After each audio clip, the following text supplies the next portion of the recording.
శ్రీమాత్రే నమ. జై గురు దత్తాత్రేయ నమ. ఈ వీడియోలో మనం ధనుస్సు రాశి వారికి నవంబర్ 30 నుంచి డిసెంబర్ 6 మధ్యలో జరగబోయే వారఫలాలు పరిశీలించినప్పుడు ధనుస్సు రాశి వారికి ఎస్పెషల్లీ ఈ వార ప్రారంభంలో 3 గ్రహాలు 12వ స్థానంలో ఈ వారం అంతా సంచరించడం జరుగుతుంది. అయితే ప్రధానంగా బుధుడు సింగిల్గా 11వ స్థానంలో మిత్రస్థానంలో సంచరించడం వల్ల వ్యాపారపరంగా వృత్తిపరంగా కొత్త అవకాశాలు రావడం జరుగుతుంది. ఎవరో ఒక మిత్రుడో పార్ట్నరో మీకు కలిసి మీకు సహకరించి మీ వ్యాపార అభివృద్ధికి కారణం అవడం జరుగుతూ ఉంటుంది. మీలో ఉన్నటువంటి విద్వత్తుకి తగిన ఆదాయం గుర్తింపు ఈ సమయంలో రావడం జరుగుతూ ఉంటుంది. అంటే ఎంతో కాలంగా మీరు చేస్తున్నటువంటి ప్రయత్నానికి ఈ సమయంలో దాని ప్రయోజనం మీరు పొందబోతున్నారు. అలాగే ఈ బుధుడు దశమాధిపతిగా లాభస్థితి ఉండడం వల్ల వృత్తిలో ఆదాయం పెరుగుతుంది. వ్యాపార అభివృద్ధికి మీరు చేసే ప్రయత్నాలు చాలా వరకు ఫలిస్తాయి. 2-3 రకాలుగా ఆదాయం వచ్చే అవకాశం ఉంటుంది. అలాగే సప్తమాధిపతి లాభస్థితిలో ఉన్నప్పుడు జీవిత భాగస్వామి నుంచి సహకారం వస్తుంది. కొత్త వ్యాపార అవకాశాలు వస్తాయి. కొత్త వ్యాపారం ప్రారంభించడం జరుగుతుంది. మొత్తం మీద మంచి మీ దగ్గర అయితే కస్టమర్స్ ఉంటారో, ఖాతాదారులు ఉంటారో, క్లయింట్స్ ఉంటారో వాళ్ళే మీకు సహకరించి మీ అభివృద్ధికి కారణం అవడం జరుగుతూ ఉంటుంది.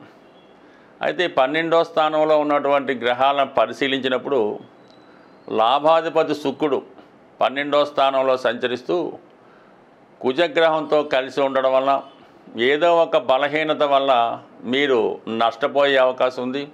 కొన్ని కొత్త పరిచయాలు మీకు నష్టాన్ని కలిగిస్తూ ఉంటాయి. ఏదన్నా ఒక కాంట్రాక్ట్స్ లాంటివి కానీ ఇతర పరిచయాలు కానీ ఎఫైర్స్ కానీ ఉండడం వల్ల కొంతవరకు మీలో ఉన్నటువంటి బలహీనత దానికి కరెక్ట్ అవ్వడం వల్ల కొంత ధననష్టం, సమయం వృధా, అలాగే మీ యొక్క నేమ్ అండ్ ఫేమ్కి కూడా భంగం కలిగించే అవకాశం ఉంది. అలాగే కొన్ని సందర్భాల్లో కావాలనే మీ మీద ఎవరో ఒకరు ఇటువంటి వల విసిరి ఒక స్త్రీ ద్వారా మిమ్మల్ని నష్టపరచడం కానీ మీ పేరుకి భంగం కలిగించే విధంగా చేసే అవకాశం ఉంటుంది. కాబట్టి సాధ్యమైనంత వరకు పరిచయం లేని వారితో కానీ కొత్త వారితో కానీ అటు ఫోన్లో కానీ వ్యక్తిగతంగా కానీ మాట్లాడడం కానీ అలాంటి విషయాల్లో కొద్దిగా జాగ్రత్తగా వ్యవహరించండి. లేదంటే ఈ విషయంలో చాలా వరకు మోసపోయే అవకాశం ఉంది. అంటే ఇక్కడ కుజుడు కూడా మనకి పంచమాధిపతిగా 1000 స్థానంలో ఉండడం వల్ల కొంతమంది ఏదో వ్యసనం వల్ల, ఈ జూదం వల్ల, షేర్ మార్కెట్ వాటి వల్ల కూడా నష్టపోవడం జరుగుతూ ఉంటుంది. ఈ కుజ శుక్రులు కలిసి ఉండడం, ఇది 12వ స్థానం అవ్వటం, అది కుజుడు రాశి అవ్వటం, ఇవన్నీ కూడా మీరు చేస్తున్నటువంటి రహస్య కార్యకలాపాలు బయటికి తెలియడం వల్ల నష్టపోవడం కూడా జరుగుతుంటుంది. బీ కేర్ఫుల్, ఈ విషయంలో జాగ్రత్తగా ఉండండి. అయితే ఇది అందరి విషయాల్లో జరిగే అవకాశం లేదు. ఎవరైతే అందులో ఉంటారో ఆ విధంగా జరిగే అవకాశం ఉంది. దీనికి మీ జన్మజాతకంలో కూడా ఈ శుక్రుడు పాపగ్రహాలతో కలిసినప్పుడు ఇటువంటి గ్రహస్థితి గోచారంలో ఏర్పడినప్పుడు అవి మీ మీద ఎఫెక్ట్ అవ్వడం జరుగుతూ ఉంటుంది. మన జన్మజాతకంలో ఇటువంటి యోగం లేనప్పుడు మనకి ఇటువంటి ఇబ్బంది అయితే ఉండదు. ఏదో చిన్న చిన్నగా నష్టపోవడం జరుగుతుంది తప్ప ఇటువంటి పెద్ద నష్టాలు జరిగే అవకాశం లేదు. ఈ విషయంలో జాగ్రత్త వహించడం మంచిది. ఇక రవి కూడా 12వ స్థానంలో ఉండడం వల్ల ప్రభుత్వ అధికారుల నుంచి ఒత్తిడి ఏర్పడుతూ ఉంటుంది. ప్రభుత్వానికి చెల్లించిన ట్యాక్సులు, పన్నులు, జీఎస్టీ వగైరా చెల్లించవలసి ఉంటుంది. అలాగే మీ కుటుంబ పెద్దకు కానీ, తండ్రి గారి కానీ, గురువుకు కానీ ఏదో విధంగా మీరు సేవ చేయవలసి ఉంటుంది. మీరు వ్యక్తిగతంగా హాస్పిటలైజ్ అవ్వడం కానీ, మీ కుటుంబ సభ్యులు హాస్పిటలైజ్ అవ్వడం వల్ల కొంతవరకు వారి కొరకు వైద్య సేవలు అందించవలసి ఉంటుంది. బట్ ఏదైనా 1000 స్థానంలో ఏ గ్రహం వచ్చినా జాతకుడికి ఎంతో కొంత నష్టాన్ని కలిగించే అవకాశం ఉంది. కాబట్టి ఈ విషయంలో జాగ్రత్తగా బీఫేర్ఫుల్గా ఉండడం మంచిది. బట్ అయితే ప్రస్తుతం గురువు కూడా అష్టమ స్థాన సంచారం ఈ నెల 5వ తారీఖు అంటే డిసెంబర్ 5 వరకు ఉంటాడు. కాబట్టి ఇటువంటి చిన్న అపవాదులు, అపనిందలు వచ్చే అవకాశం ఉంది. ఫర్ ది సేమ్ టైం 5వ తారీఖు నుంచి గురువు సప్తమ స్థానంలోకి వెళ్ళడం వల్ల చాలా వరకు గురు దృష్టి పడడం వల్ల ఇటువంటి బలహీనతల నుంచి బయటపడడం, దైవ సంకల్పం వల్ల ప్రతిదీ కూడా మీకు క్లియర్గా నిశ్చలంగా ఉండే అవకాశం ఉంది. బట్ ఏదైనా ఈ వారం 5-6 తారీఖుల వరకు జాగ్రత్తగా ఉంటే దాని తర్వాత మళ్ళీ గురుబలంతో అన్నీ సాధిస్తూ ఉంటారు. 3లో ఉన్నటువంటి రాహు కొన్ని కొత్త అవకాశాలు ఇస్తూ ఉంటే ఈ అర్ధాష్టమ శని ప్రభావం వల్ల మనం ఒకటి అనుకుంటే వేరొకటి జరిగే అవకాశం ఉంటుంది కాబట్టి కొంతవరకు మనసుకి హర్ట్ అయ్యే వార్తలు వినవలసి ఉంటుంది. సో ఏదైనా జాగ్రత్తగా ఉంటే మంచిది. బట్ ఏదైనా ఈ రాశి వారు ఈ వారం అంతా కూడా దైవ సంకల్పంతో దైవనామస్మరణతో కాలం గడపడం వల్ల చిన్న చిన్న అపవాదాల నుంచి ఇబ్బందుల నుంచి బయటపడడం జరిగే అవకాశం ఉంటుంది. ప్రస్తుతం ఈ నవంబర్ 26వ తారీఖు నుంచి ఫిబ్రవరి 17వ తారీఖు వరకు శుక్ర మౌఢ్యం నడుస్తూ ఉంటుంది. అంటే శుక్రుడు రవికి దగ్గరగా సంచరించడం వల్ల శుక్రుడు బలహీనం అవడం వల్ల ఈ శుక్ర మోడం ఏర్పడుతూ ఉంటుంది. ఇది అందరికీ సాధారణంగా శుభకార్యాలు అవి చేయకూడదని విషయం తెలుసు. అయితే ఈ సమయంలో చాలా వరకు ధన నష్టం కానీ ధనానికి ఇబ్బంది కానీ ఇంచుమించుగా ప్రతి వారి జాతకంలో కనబడుతూ ఉంటుంది అన్నమాట. అంటే శుక్రుడు బలహీనమైనప్పుడు ఆర్థిక పరిస్థితి బాగా టైట్ అవుతుంటుంది, మనీ రొటేషను తగ్గుతూ ఉంటుంది, చాలామందికి ఆదాయం కూడా తగ్గుతూ ఉంటుంది. అలాగే ప్రభుత్వం నుంచి ఒక విధమైన ఒత్తిడి వస్తూ ఉంటుంది, ట్యాక్సులు పన్నులు గట్రా చెల్లించాలని.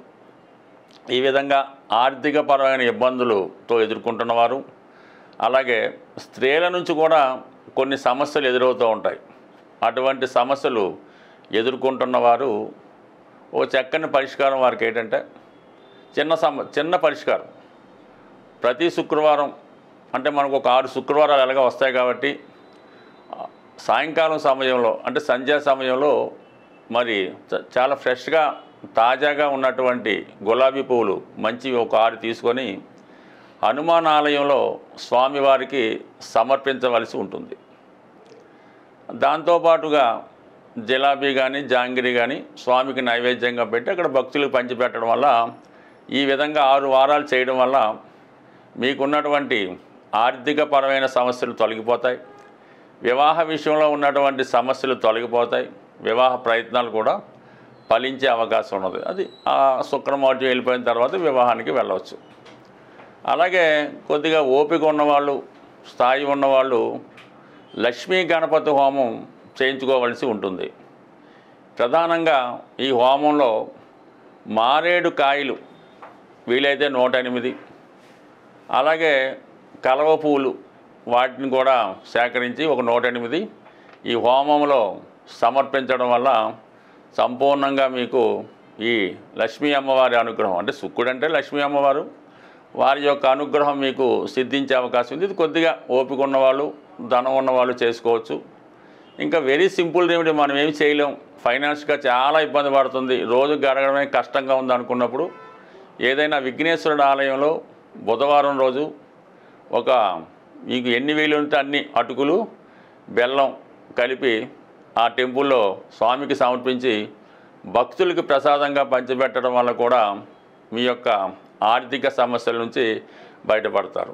అలాగే వివాహం ఆలస్యం అవుతుంది, అసలు పెళ్ళి అవటమే లేదు, పెళ్ళైనా కూడా భార్యతో దాంపత్య సుఖం లేదు అనుకున్న వాళ్ళు ఈ శుక్రమౌఢ్యంలో ప్రతిరోజు నియమంగా శుచిగా శుభ్రంగా ఉంటూ మరి కనకదార స్తోత్రం కానీ, లక్ష్మీ అష్టోత్తరం కానీ, శ్రీ సూక్తం కానీ విధి విధానంగా పారాయణ చేయడం వల్ల, ముఖ్యంగా మీ గృహంలో ఉన్నటువంటి స్త్రీలని గౌరవించడం వల్ల, తల్లి గారిని అమ్మమ్మ గారిని వారిని పూజించడం వల్ల 100% చాలా సులువుగా మీకు అమ్మవారి అనుగ్రహంతో వివాహానికి ఉన్నటువంటి అడ్డంకులు కూడా తొలగిపోయే అవకాశం ఉంది. బట్ ఏదైనా ఒక గ్రహం బలహీనంగా ఉన్నప్పుడు ఆ గ్రహాన్ని మనం ఈ విధంగా సంతృప్తిపరిచి బలపరిస్తే మనకి ఆ గ్రహ అనుగ్రహం ఖచ్చితంగా లభించే అవకాశం ఉంటుంది. స్వస్తి.